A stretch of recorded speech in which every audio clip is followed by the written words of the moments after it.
first of all, he's having a great season. He's projected to be an NBA lottery pick. He's the same kind of player as a Ja Morant. He's got tremendous run and jump talent, tremendous ball skills, and three-point shooting ability.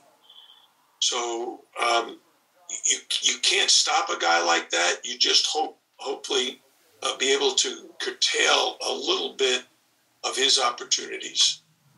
We'd like to be able to rotate different guys on him to keep our guys fresh.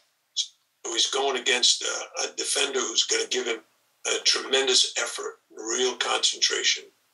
But, you're not holding him scoreless. Hopefully he doesn't go off at 30-something.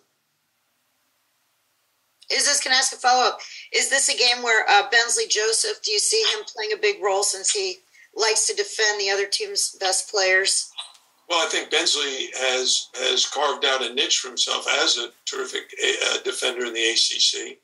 And I'm sure he'll be guarding Smith some of the time. But we have to have more than Benz to guard this guy.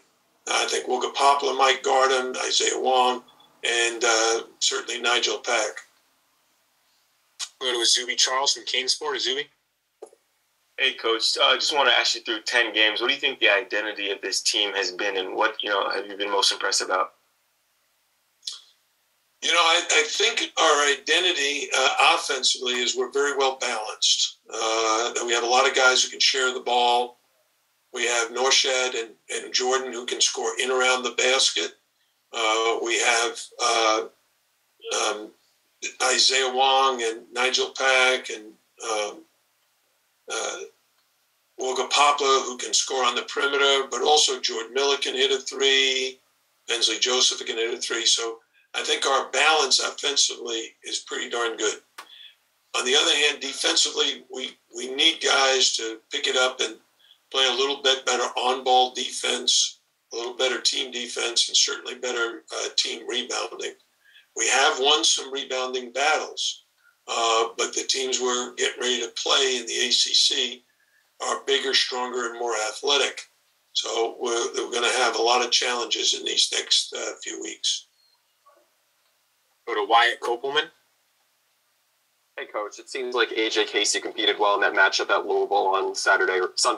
What's inspired you about his ability to contribute on the road in an ACC environment?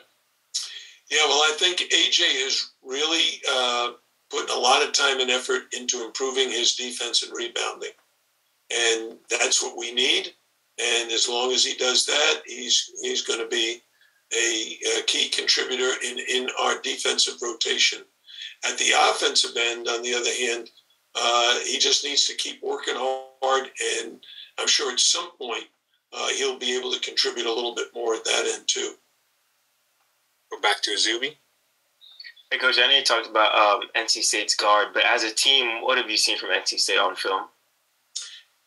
Well, they're a very skillful team at the offensive end, not just their guards. I mean, Smith and Joyner and Morcell are outstanding scoring guards.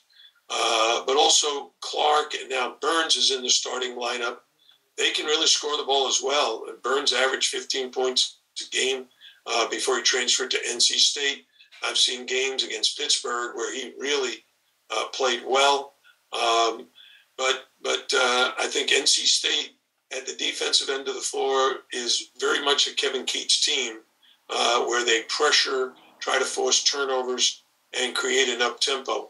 But our guys are very, very comfortable in that tempo, so we're pretty good at it too. Michelle? Following up on that, the fact that they do like to get a lot of steals. I think you and them are both ranked 1 and 2 in steals or something like that.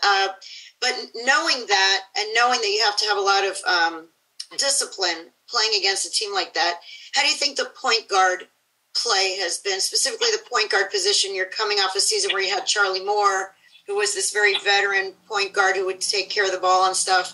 How do you think the point guard position has been so far as handling the ball, taking care of it, and stuff like that?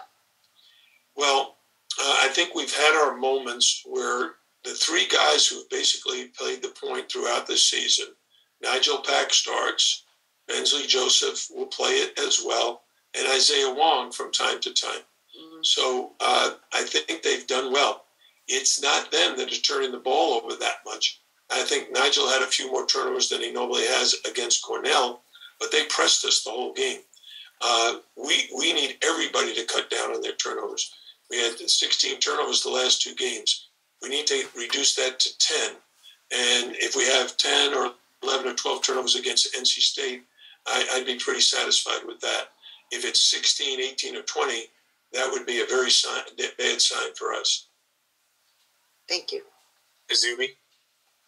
Hey, Coach, I know we talked a lot about guards, but just down low, what type of impact do you think Norchad will have this game, and what he'll mean against NC State? Well, he's got his hands full with Burns, because Burns is about 6'8" or 9" and weighs 275, 280 pounds. Norchad is big, but he's not that big. And the two of them are going to try to have their way with each other.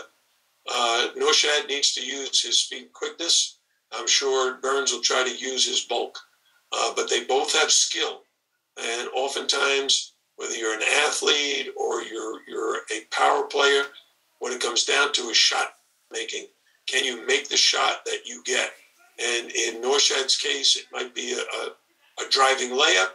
In Burns's case, it might be a post-up and a jump hook.